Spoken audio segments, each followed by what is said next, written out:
No worries. Thanks, Nathan.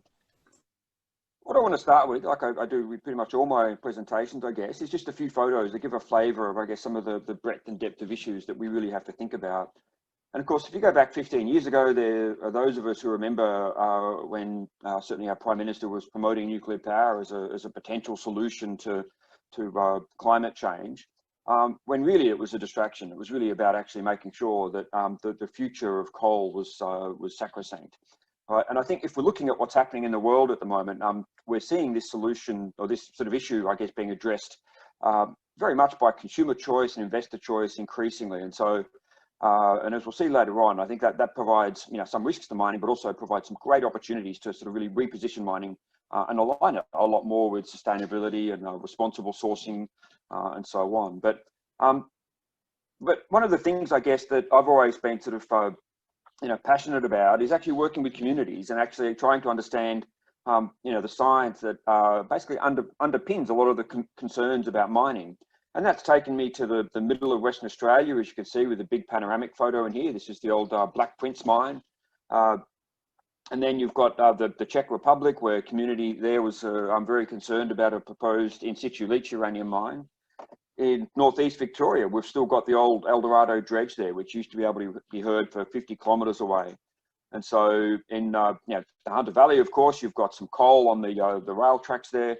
And on the right here, you've got the old Red Dross nickel mine, which when you're looking at that waste rock dump, most people walking across it wouldn't be able to recognise that as a waste rock dump. So I think in some ways, they're all the issues we have to think about, is how do we connect, the types of things we're mining, the methods that we're mining, and then also the legacy that we leave, whether that legacy is a positive legacy or potentially a negative legacy. And that's really, I guess, the heart of what I want to get to. But first of all, I guess in some ways this sort of, by showing some laundry in a way, but last year I was at a conference over in Brussels when we actually could travel, I guess. But and one of my colleagues that I'd sort of collaborated with, for probably close to 15 years now, basically saying, "Oh, my recent research is not environmental enough." I'm going, "What do you mean? I always say it's about the environment. It's always actually the environmental aspects are always the constraints on mining, and increasing obviously social aspects and so on as well." And so, in some ways, as an academic, I suppose it gets you thinking, and like, well, why is my work being perceived like that? And so, I want to start. Before I sort of get into too much detail, I want to start with this. And I think most people, in fact, the vast majority of people wouldn't even know where this is, right? And I use this is Google Earth, and it's actually not too far away from Brisbane, to be honest, just in the hinterland from the Sunshine Coast. Now, this was actually an area that was mined. It was mined for gold back in the 1980s. It only operated for about a year. The company went bankrupt, and the Queensland government had to step in and pay for the rehabilitation works. This is the Agricola mine. All right. Now, why am I pointing this out? Well, it's pretty simple. What's the footprint that's left? Agricola was renowned as an early case study, I guess, in the 1990s, late 1980s of acid mine drainage in Australia. And yet now you look around this area, this is approximately where it is. It's actually really hard to find the exact location where it used to be, but it's somewhere around about here. And so we can look at that and go, well, now this is the Conondale National Park. And so what was the mine is now gone, and maybe it's actually been effective rehabilitation. I don't know. But why can't we answer that question? And I think that to me is a really, really important question. And we'll come back to that, because one of the things when we're thinking about communities, and certainly why a lot of communities remain concerned about mining, is because mining doesn't always work out like this sort of apparent success story. Right? Sometimes we do see major legacies left and so on, whether that's water pollution, barren lands, or all sorts of things. And so how can we learn from these old sites? And I think that's one of the things I guess I've been doing for a long time now, is trying to build the information base on these old sites so we can really understand, well, what is the legacy of mining? What's happened? What is the true environmental story?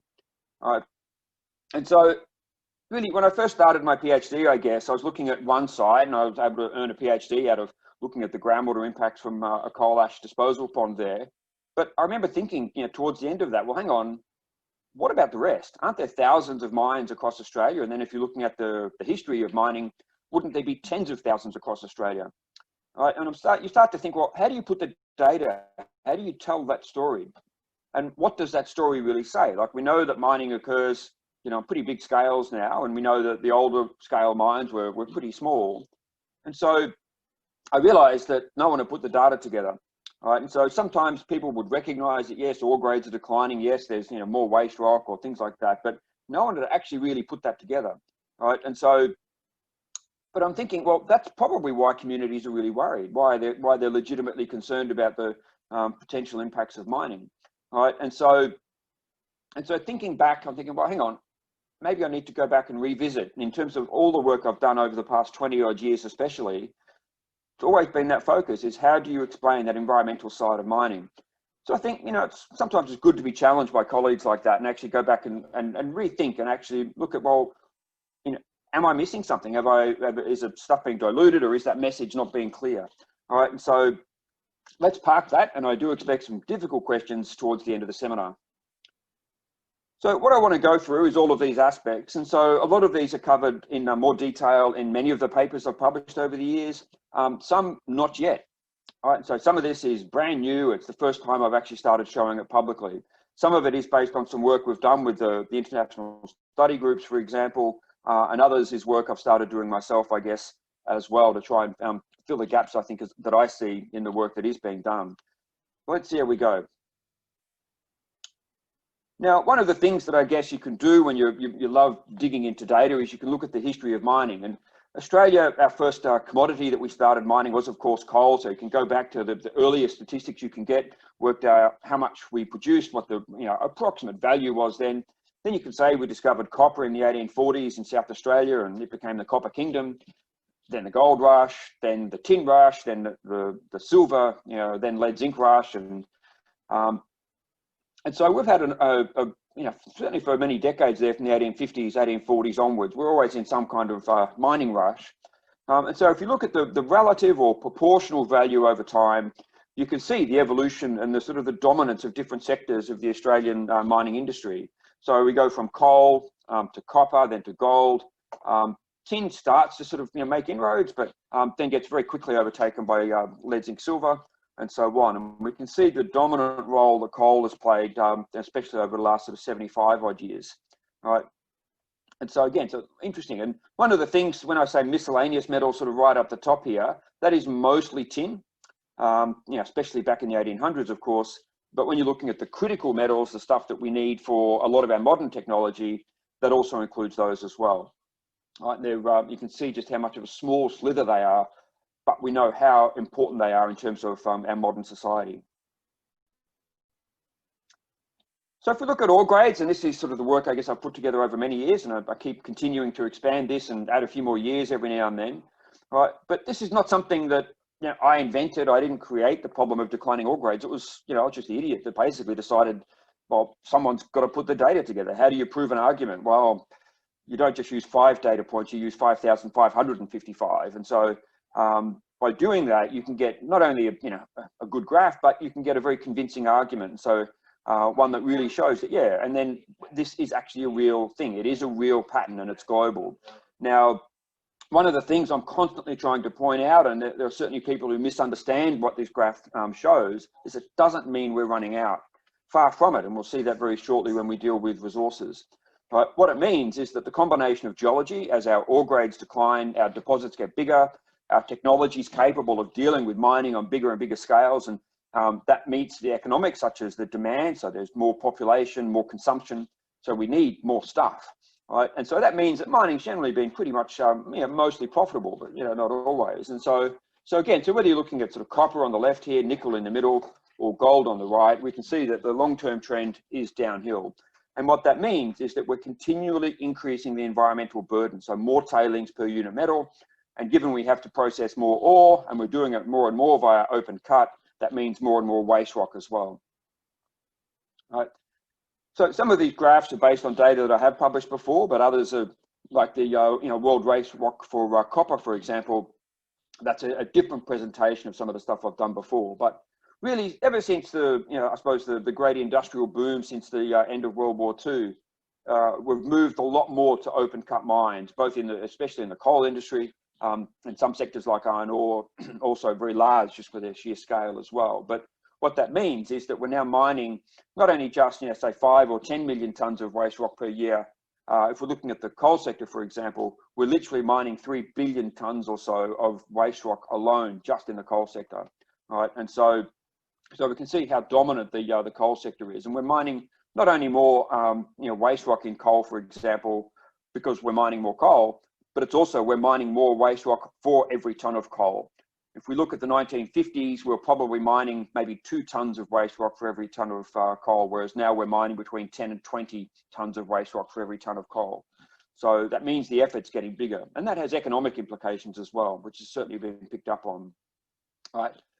The point, I guess, that, you know, I'm always been interested in is let's think about the sites we've rehabilitated, and we'll come back to this later on as well. If we get this 99% perfect, such that we never have to, you know, worry about this site, and potentially Agricola might be a candidate for an argument like that, what about that other 1%? We're dealing with 1% of billions and billions of tonnes of waste rock every year. So we're generating the scale of Mount Morgan in terms of our waste rocks. If we fail with 1% of our rehabilitation, that's you know, tens to hundreds of millions of tonnes a year, and it adds up, right? And so really, why are communities worried is because, well, they've seen these risks. They've seen their polluted waterways. They've seen these waste rock dumps pile up. And so really, I think that's one of the big things that I think people are still underestimating, or probably still not recognising the significance of as much as we really need to.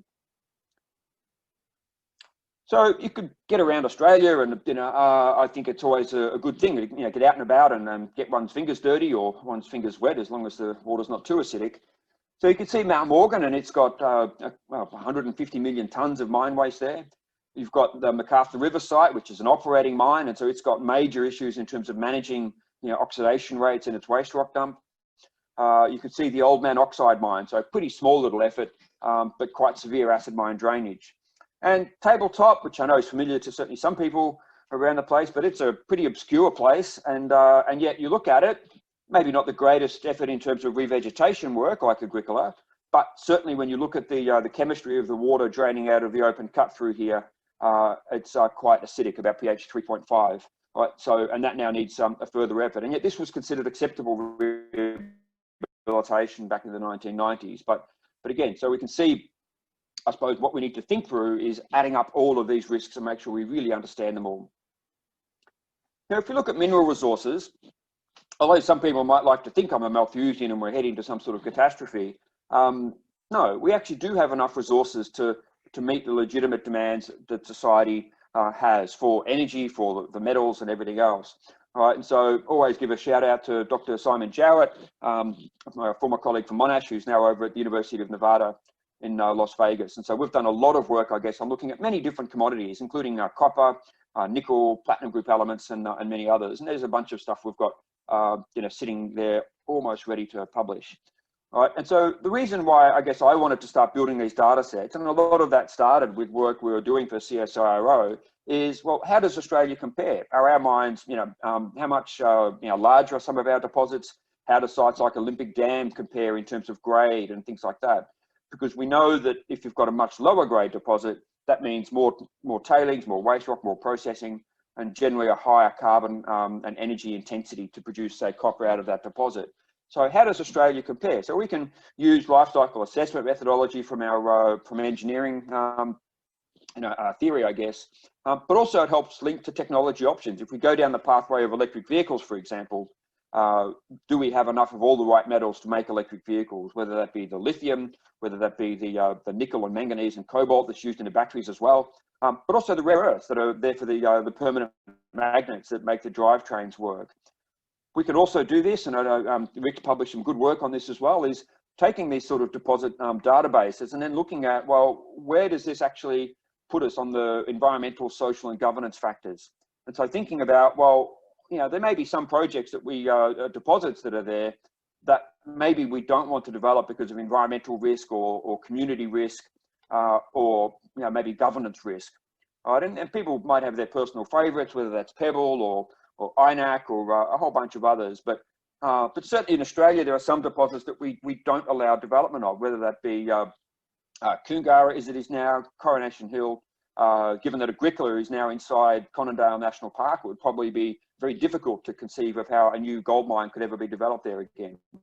All right, and maybe there's a whole bunch of other stuff we could look at as well. But again, the graphs in the bottom there are there as different examples of ways to take that data and compare with the copper, for example, our 2015 assessment with our 2010 assessment. And we can see from the regression there that it's a gradient greater than 1, which means we're still finding more copper. So really the question is not how much we're finding. The question is what's the grade, what's the context, and what are all of those various environmental, social, and governance factors that may align to make a particular project economic and viable or not. So this is the most recent work that Simon and I have done on copper. So we can see again all the different types of deposits. So your higher grade but smaller sediment hosted and VMS deposits, all of your average sort of grade but often giant porphyry systems, and all your magmatic sulfides, which are generally not dependent on copper. They're mainly dependent on things like nickel and platinum group elements. So if you actually translate the grades of all of the various metals that are in each deposit and say, well, what's the total US dollars per ton of ore? You can see that a lot of the deposits that are dependent on co-products or byproducts tend to shift to the right of the porphyries. And so we can see all of that over here. All right, and that shows that they're dependent on things like nickel or platinum and other things. All right, so again, so good fun with the data to really get a detailed assessment, I guess, of the different types of geology and things where we can find, say, copper, for example. Now, concentrates is something that I guess I hadn't really focused on for a long time, but with the work that Tim Werner and I did for the study groups a couple of years ago, the International Copper, Lead, Zinc, and Nickel study groups, one of the things they were interested in is, well, we know about declining ore grade, and yes, guilty as charged, but what about declining concentrate grades? And that's something that I guess I thought that'd be pretty constant, because we consider a process such as flotation, it generally produces a constant product. All right, and so I thought, well, okay, well, we can set about doing that. There's a lot of data out there, especially historically, a lot of recent data as well. So we can start to build a data set that looks at that. And so we can see for Australia, you can see in the sort of middle here, you can see our zinc concentrates maybe going down slightly. Lead, sort of somewhat flat, maybe a decline a bit more recently. Copper, up and down a bit, hard to be too confident about exactly what that trend means. But if we look at various lead mines over here, we can see the significant variability.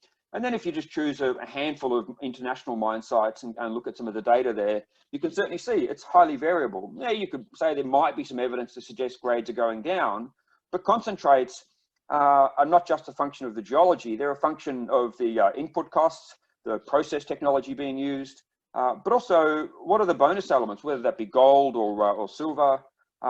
For some sites, such as Cadia, for example, molybdenum is considered a penalty element in the copper concentrate. And also it depends on what smelter or refinery that those concentrates are being sent to, because some smelters or refineries have different configurations, and so they'll have different capacity to cope with different concentrates. And so again, all of these things come back to the markets and the environmental, social, and governance factors as well. So when you're looking at concentrates, we probably could continue to create much higher grade concentrates, unlike our ore deposits, right? But that's an economic function, and in many ways, it's a very complex function of technology and other factors as well. So it's not quite as simple, and it doesn't necessarily mean it's as much of a problem either.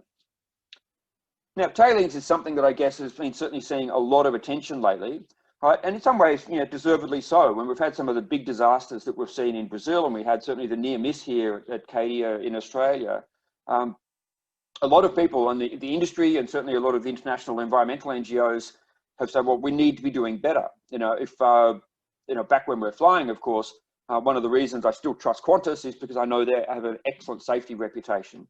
Right? And so when we're looking at that, tailings dams do not have that same degree of safety reputation as, say, water storage dams or hydroelectric dams. And the data bears that out. And so a lot of people have said, well, clearly what's happening in terms of a lot of the effectively self-regulation, I guess, hasn't been good enough. And it's not just I think in Australia, we're generally pretty good. I think a lot of our tailings dam expertise is actually sought internationally. Same with our hydroelectric dam expertise and so on as well. So, but when you're looking at it from a global point of view, one of the problems is that this industry culture of self-regulation means we don't have enough independent rigor. So we need a different set of eyes, constantly looking over, like we do with pharmaceuticals, like we do with food safety, like we do with flying. Right? It's there are these constant checks and balances, and so I think that's what we really need. And I certainly think both the ICMM and the sort of the NGO standards on tailings dams, that's still an important point that that's hasn't worked out how to be implemented yet. Is how do we establish an independent body of oversight that is that check and balance on tailings dams globally, right? And understanding, of course, that that's an incredibly complex and difficult thing to think through, right? But again, there's a lot of data that's also missing. All right, so if we're understanding the scale of tailings dam risk or the hazard, all right, certainly for some sites like Olympic Dam, for example, if there is a tailings dam failure, it could potentially get into the underground mine workings through the shafts and cause a huge accident. All right, so that means it's an extreme risk tailings dams there. So, but again, we need a public process around all of these types of things. And so one of the things I guess I've been looking at and having the data sets under my belt, well, surely each state would know. And some states have got sort of various assessments or numbers, but it's often a bit scattered and nothing systematic. And so as far as I know, I've never seen any state in Australia that has a complete and up-to-date register that includes all of the aspects such as the design, the timeline, the amount of tonnage that's in there, the geochemistry of those tailings dams, and so on. So I thought, well, as usual, I'll just build my own. And so what you can do, right, and again, through looking at the data sets that you build, whether it's the mining side, the resources side, and again, going back through the history of mining in Australia, you can start to put many dots on a map like this. So this is still work in progress, but certainly if you're looking at some states, we're looking at billions of tons of tailings in different places. Right, and so what we can now do is start to link that with other aspects of tailings dams, such as the timeline and so on. But of course, it's not that simple. If you're looking at a site like Cadia, we say there's, well, do we say there's one sort of lot of tailings, but there's actually three main structures that are using it. So we can see the middle structure here where they've done the remedial works around their small failure there. We can see the second tailings dam there, and they've now started using their former Cadia Hill pit as a tailing storage. All right. If we're looking at North Parks, we can see multiple different tailings dams, but also what used to be one of the open cuts, one of the gold open cuts, I believe. All right, and so how many tailings dam structures do we call that? And what's the significance of that in terms of failure risk and so on? And we can see Olympic Dam here. All right, and just for a sense of scale, of course, this Olympic Dam's probably over 200 million tons of tailings now. But the dimensions on the bottom tailings dam here, from the very left to the very right, or from the west to east, is about 2.5 kilometres. So we're dealing with huge structures that we're constructing as part of mining. And I think that's one of the things, is what do you do with these sites when they're finished? Certainly with the previous expansion proposal, I argued that because the tailings at Olympic Dam are radioactive, the best strategy for that is once the open cut is finished, then all those tailings should be excavated and put into the bottom of the pit, which is what the Ranger uranium mine is required to do. BHP rejected that option by saying that it's impractical to put tailings in a pit during operation, which of course is not what I said. I said after the pit is finished. All right, I think leaving, if Olympic Dam's got about 11 billion tons of resources remaining, putting something of the order of 11 billion tons of radioactive tailings in a surface desert environment, I don't think that's long-term sustainable at all. So when you're looking at what a lot of this sort of means for mine rehabilitation, and I guess that's sort of some of the issues I've dealt with and helped various communities with, and getting out there and visiting a lot of sites myself, as a lot of us do in this field. All right.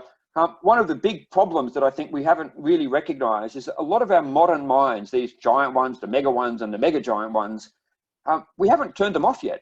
Whether it's the coal sector, whether it's the iron ore sector, like sites like Mount Newman and Mount Tom Price, they're still running 50 years later. All right, and so I think the mines that we have rehabilitated are often of a much smaller to modest scale compared to some of these giant mines that we're still operating. So the amount of data points we can actually talk through when it comes to rehabilitation is pretty minimal. All right, and certainly not and they're certainly not representative of a lot of these much larger scale mines. All right. So when we do look at these smaller sites, there's a variety of outcomes. We can see potentially, like Agricola, that maybe the outcome is pretty good, right? And there's no need for any ongoing monitoring or concern. But we know at other sites like Tabletop, when we thought that was good enough back in the 1990s, it's no longer good enough. We've seen sites like Rum Jungle, which was done in the 1980s, and we come back, literally 10 years later, and we can see the rise of acid mine drainage again. Right, and so then you can look at many other sites there. In Victoria, we've got Benambra, which is of course relabeled Stockman now. But of course, eccentric academics like me don't forget, stories like Benambra, where there was basically a very minimal bond, and the Victorian government had to step in and pay for all the rehabilitation themselves. But one of the big problems that I see with the way that we go about rehabilitation is there's very little long-term environmental monitoring. And we know problems such as acid mine drainage can last for decades to centuries or more. And we've seen that in many places in Australia. But also there's very little public transparency. All right, and so why do we need to know this? Well, if we're going to have success on rehabilitation, we need to be doing the monitoring, and it needs to be done transparently. So we need that sort of reporting done so that people can see the evidence and we can actually see the results. All right, and so one of the things that I've certainly mentioned to groups, whether it's the Minerals Council of Australia and many others, is why aren't we doing this sort of comprehensive survey of, well, we've rehabilitated so many sites so far in Australia, but what's been their success? And how long has it been? If we look at some sites that we thought were good enough back in the 1990s, like there's Gidgenbung or Temora, there's many others I could name as well, where we come back 10, 20 years later and it's just not good enough. All right, and I think part of the reason that it hasn't proven effective over the long term is because we've underestimated risks such as acid mine drainage. All right, and so I think, yes, we're certainly better at predicting acid mine drainage now and certainly understanding those sorts of risks, but again, that's on current mines. We haven't really dealt with some of these older mines yet. And so I think, therefore, communities have a right to remain sceptical because what they're seeing is, of course, things like acid mine drainage down their local stream.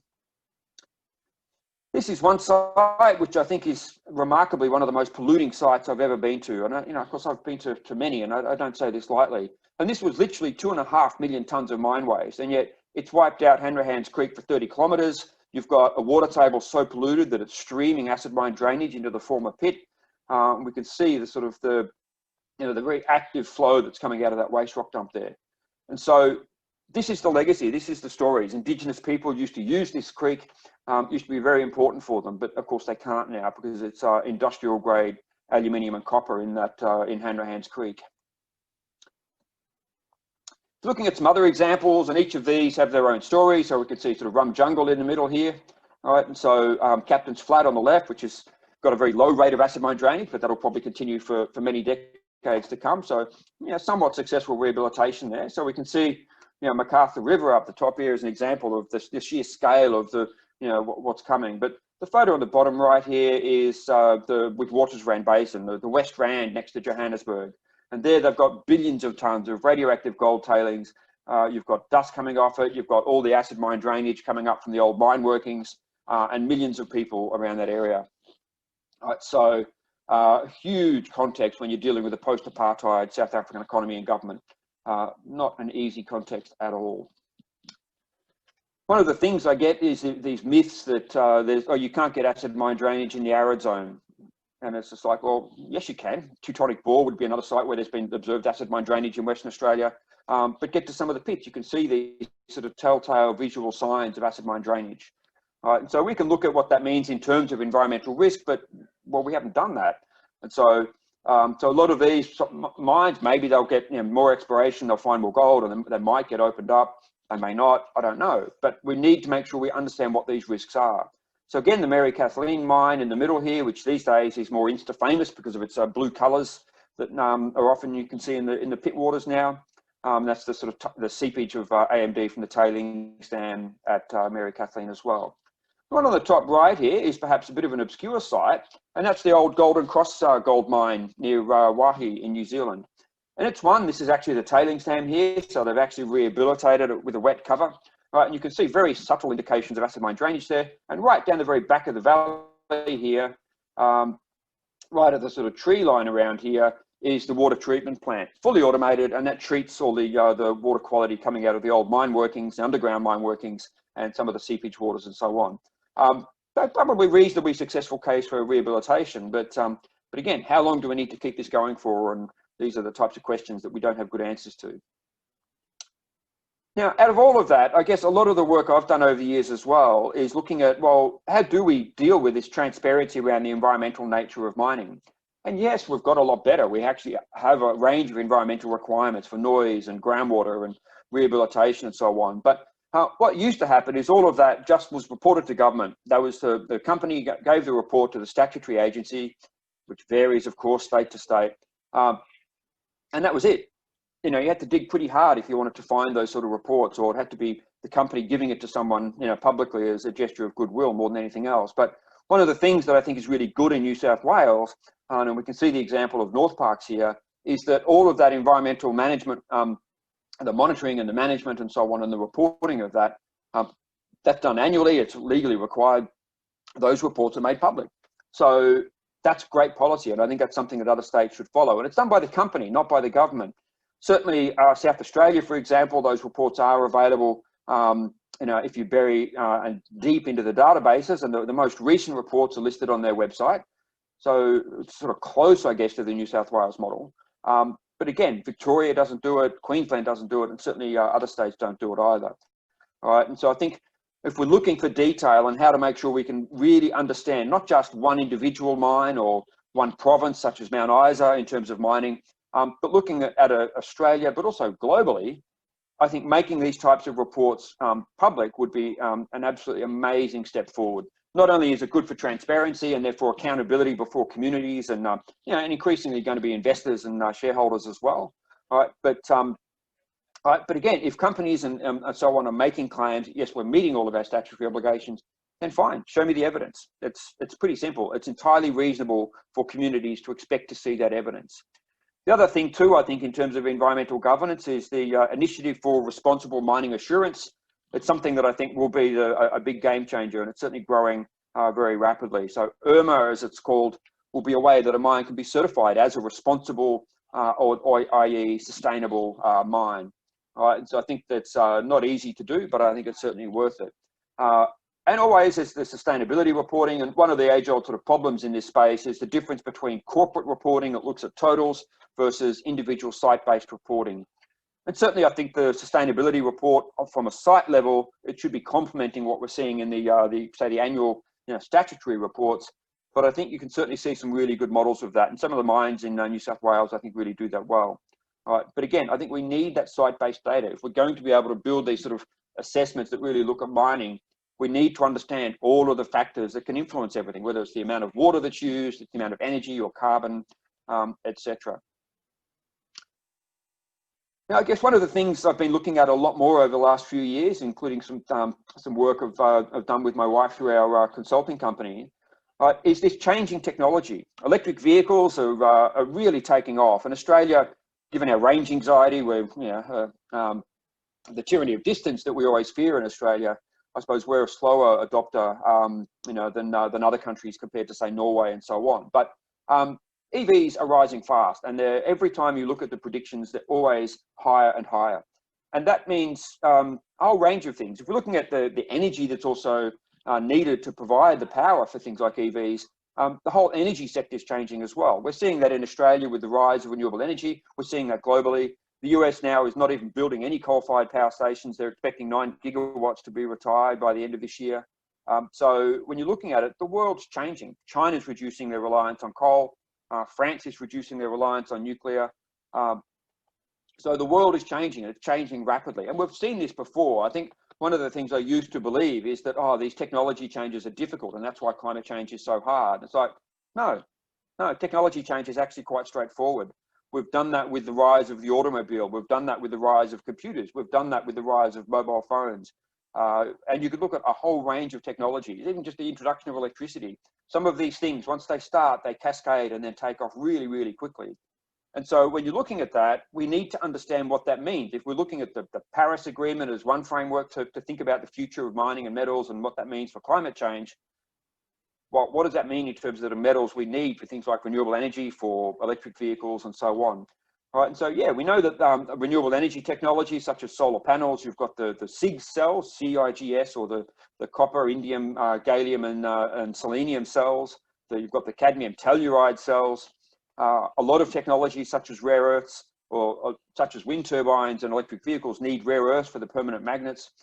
And because these are small markets, typically, they're pretty much niche and often a handful of producers globally. that means that they've often been labelled critical because they're dominated by certain countries or regions, or sometimes even companies.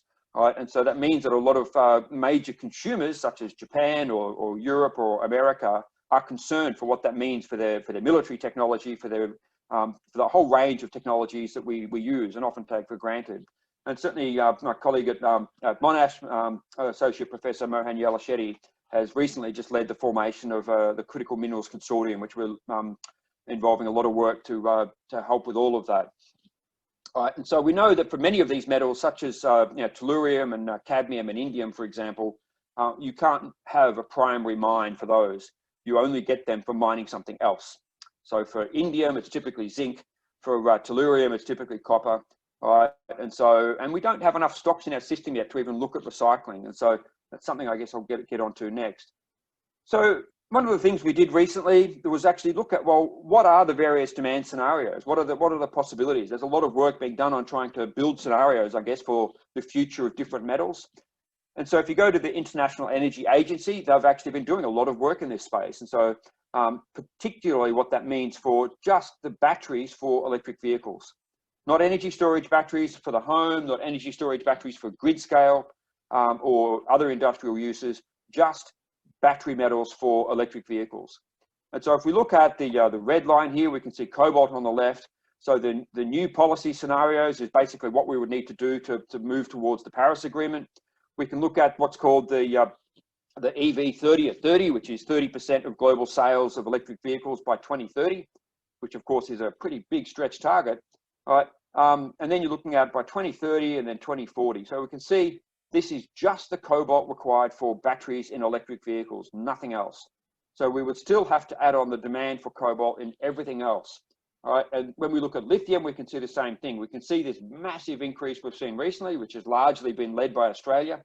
All right. And again, this extraordinary increase, like 5-fold increase that we're seeing for both lithium and cobalt for battery metals, all right, just for the EVs alone.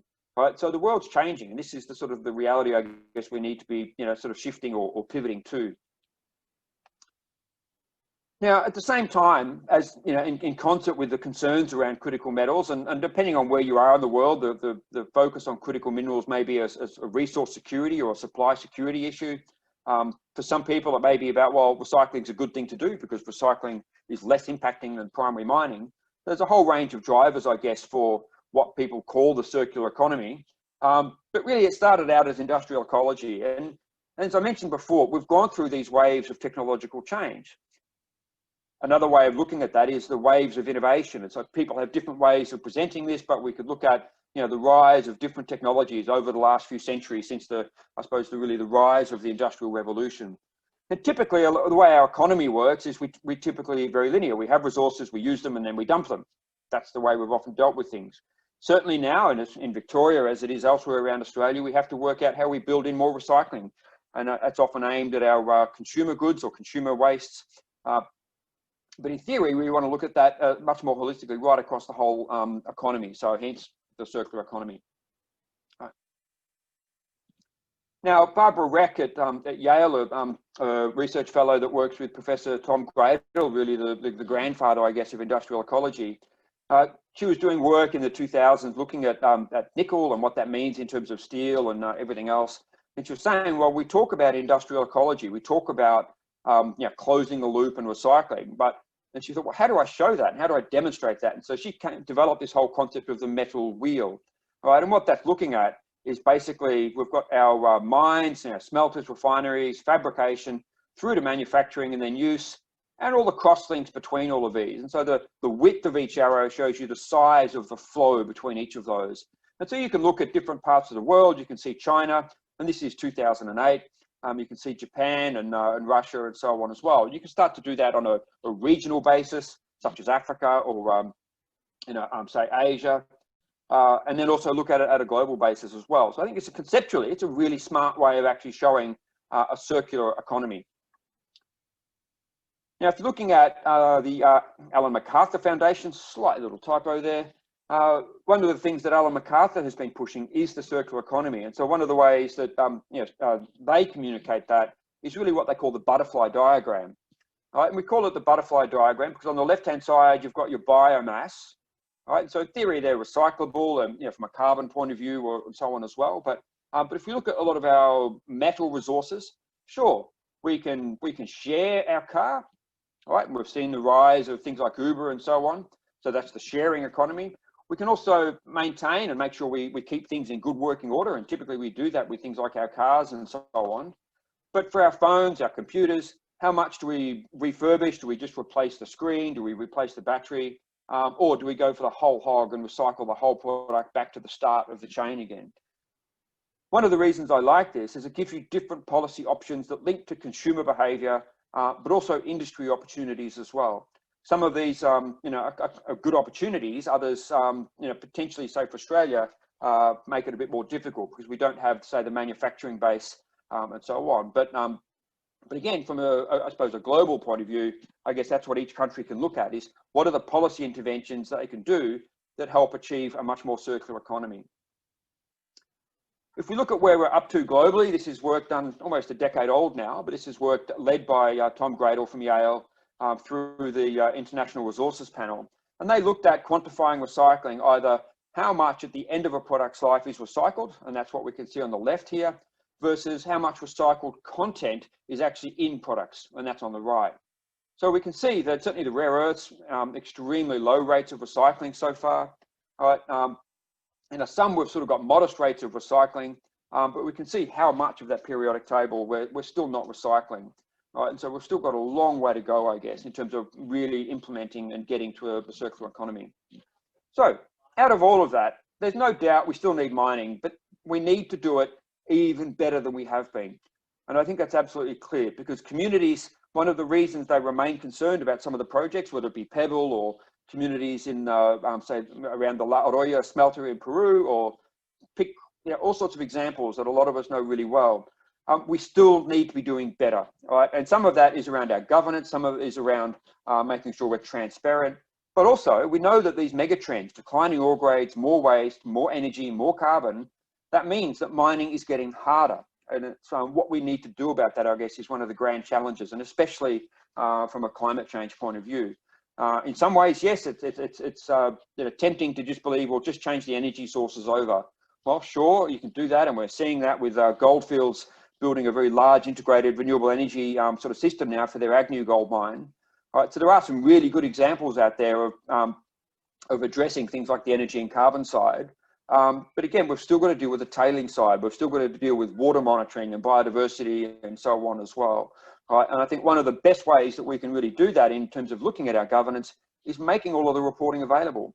It's done, the statutory requirements are there, so let's make it all public, so that way we can continue to build our understanding and our databases and basically make sure we understand the risks that we really have.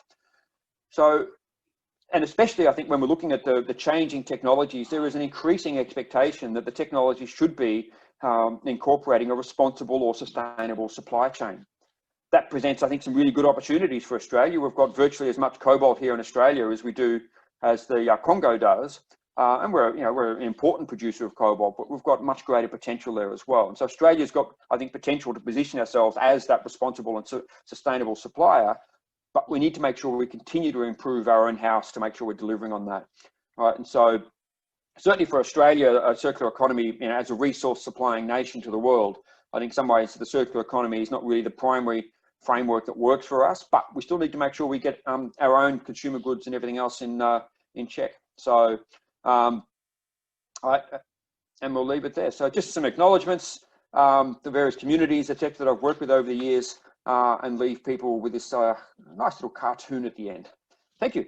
I think it's time to open it up for questions. Oh, thank you so much, Gavin. That was really insightful, and certainly goes to show how much effort you put into your data collection. You're really, really very diligent to do that and making it available for all of us to share. Thank you again. We have got quite a few questions coming in. You can see them in there, Gavin, in the question and answer box, and Rick is also going to direct a few questions in person to some of the people on lines. Yep.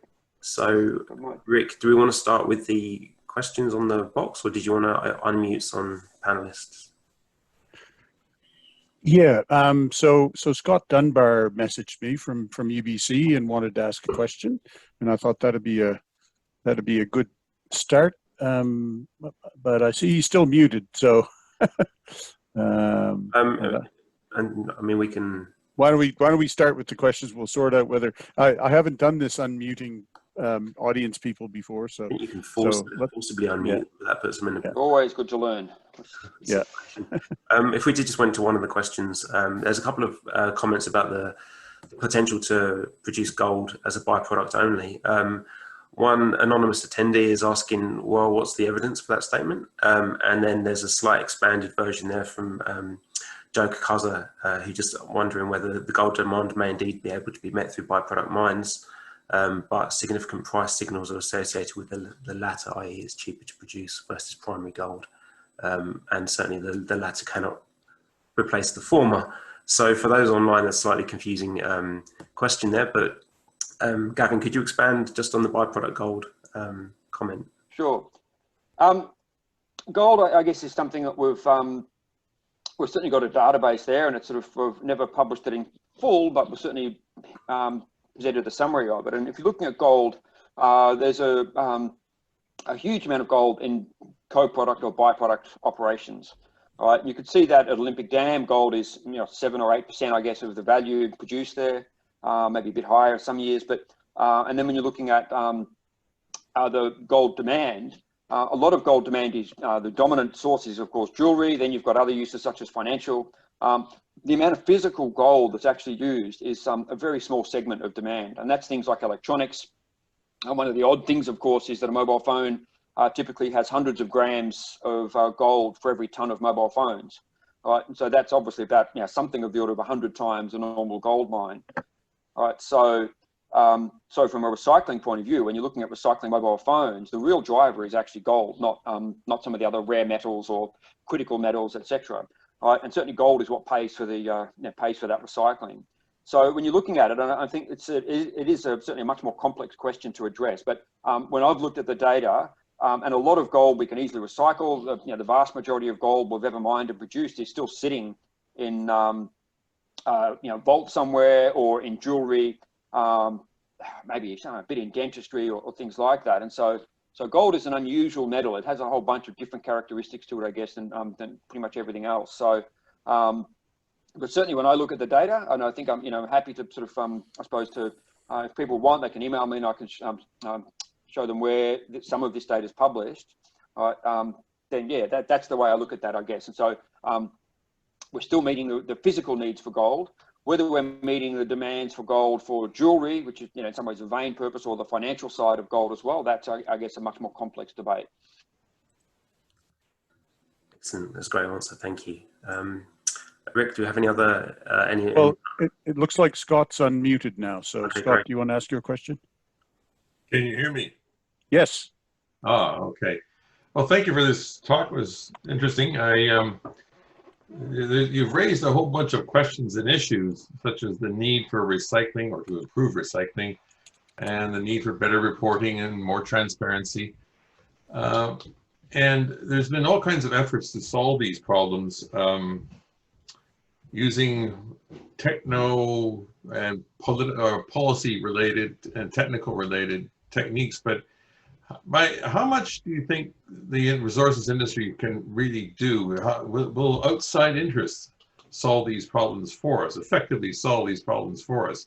For example, Elon Musk wants clean nickel, and he's going to have a hard time getting it, but the pressure is on, and he does have a way of getting things done. So I'm just wondering how much outside forces will change the landscape. How much do you think that's? It seems as though there is interest in clean materials. How much is that going to have an influence on resolving all these issues? It's an excellent question, Scott. I think it's probably a $1 trillion question in a lot of ways, but I guess I see that very much as a Napoleonic problem. And what I mean is it's multi-pronged. You don't just have one strategy. It's not just about setting a law that says thou must recycle. Now, that worked for lead, right? And it's worked globally. Lead is probably the only metal where as close to a circular economy as we can get. but that's also because lead has particular uses, and the vast majority of lead is used in lead acid batteries. So that makes it really easy to set a policy. Lead's toxic, so people don't want to just sort of be, I suppose, loose with the way they deal with lead. So I think when you're looking at it, there was a coalescence there, I guess, of a whole range of factors that made it work for lead. But for many other metals, like say lithium, for example, sure. I mean, we've now built our own battery recycling plant here in Victoria, but that's still going to be a small fraction, I guess, of what's possible.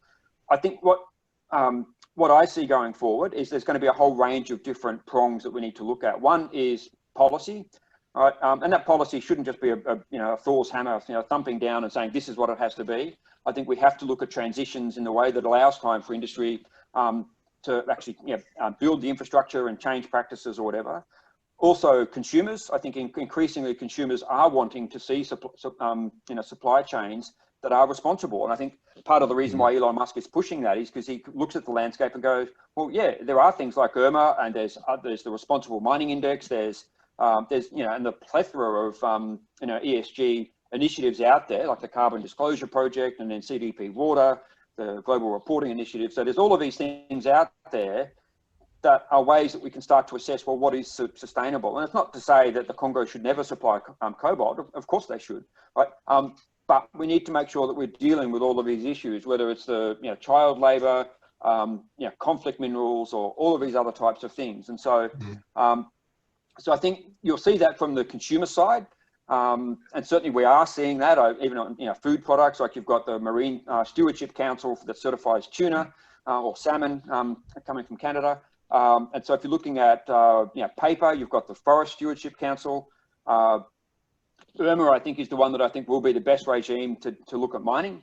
So I think you've got all of those sort of voluntary initiatives like that. You've got the industry, I think, being a lot more proactive, and so integrating the manufacturing and smelting side more, so that we can get better efficiencies across those stages of mining, as well as investors and so on as well, saying, well, if we're going to invest, we want to invest in a mine that's more sustainable, that's more responsible, and is seen to be and is actually certified to be sustainable and responsible. So I think all of those things are coalescing right now.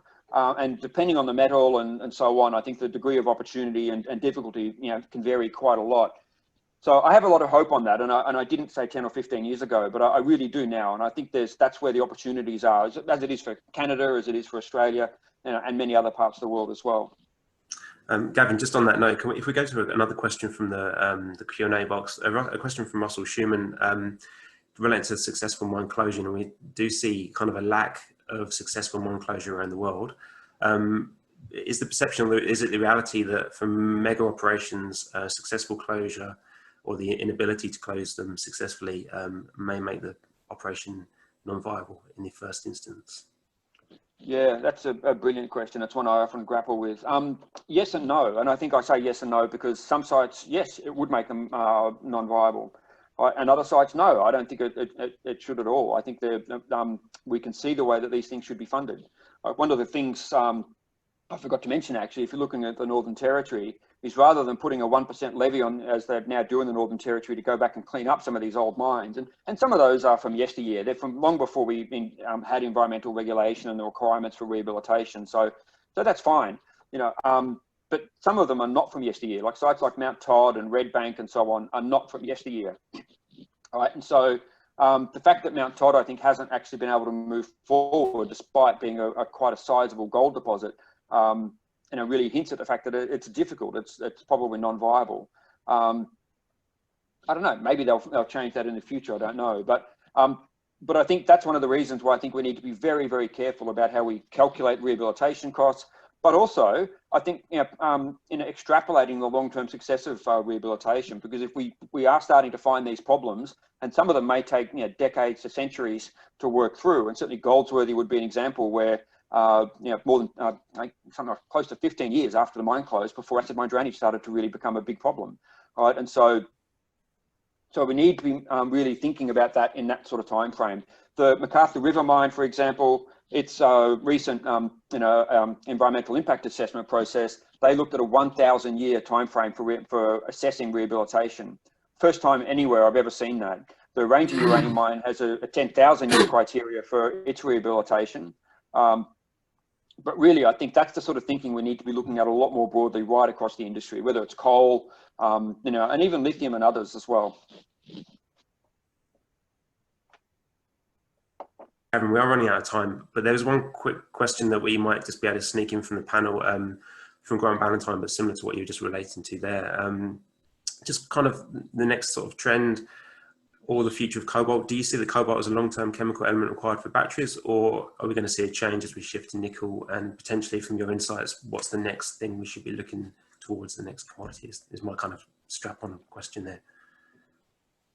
Yeah, my understanding of battery chemistry is we'll always need cobalt. And sure, they're reducing the proportion of cobalt in batteries, but we'll always need cobalt. And so I think that you'll see that sort of dynamic play out. But if we go back long enough, you know, when I grew up, it was just basic alkaline batteries. Then nickel cadmium came in, then nickel metal hydride, then lithium. And the lithium batteries have changed, you know, quite considerably over the last sort of 25 years as well. So, so I think the battery space is a very fluid one, and it changes quite a lot. So, but certainly for the foreseeable future, for the next 5-10 years, there's certainly going to be a need for keeping a cobalt supply up for batteries. But beyond that, it's, yeah, there are brave people out there working at the moment to do those sort of predictions. But it's difficult. But certainly I think we still need cobalt. Exactly how much and for what, that's a hard question to answer beyond that. Okay, thank you, Gavin.